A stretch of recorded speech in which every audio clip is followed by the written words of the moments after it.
তারেক রহমানের বলিষ্ঠ নেতৃত্বে আমাদের মনোনয়ন আমাদের প্রার্থীকে দেওয়া হয়েছে। এর মধ্যে কোনো সংশয় নেই, এটা সূর্যের আলোকের মতো সত্য।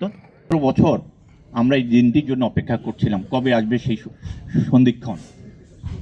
সকল ষড়যন্ত্রের মেঘ কেটে আমাদের জিনিস আমাদের কাছে আসছে। সকল ষড়যন্ত্রকে নস্যাৎ করে দিয়ে আল্লাহ তাআলা আপনাদের দয়া এবং তারেক রহমানের বলিষ্ঠ নেতৃত্বে আমাদের মনোনয়ন আমাদের প্রার্থীকে দেওয়া হয়েছে।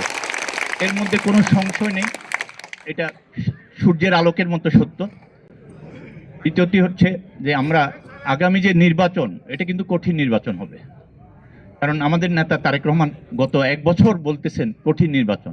সুতরাং আমরা এই যে নমিনেশন পাইছি, এই জন্য ঘরে বসে থাকলে হবে না। আগামী ফেব্রুয়ারি পর্যন্ত আমাদের এই যুদ্ধ, 17 বছর আমরা যে যুদ্ধ করছি, সেটা কিন্তু আগামী ফেব্রুয়ারি পর্যন্ত আমাদের এই যুদ্ধটা চলমান থাকতে হবে। আমরা আশা করব আপনারা সকলেই সবার সাথে একত্রিত হয়ে আমরা এই যুদ্ধে সামিল থাকবো, কেউ ঘরে বসে থাকবো না।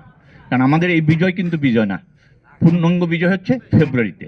তা আমি আশা করব সবাই সেই বিজয়ের জন্য লক্ষ্য স্থির করবেন এবং সেই বিজয়ের জন্য কষ্ট করবেন। আর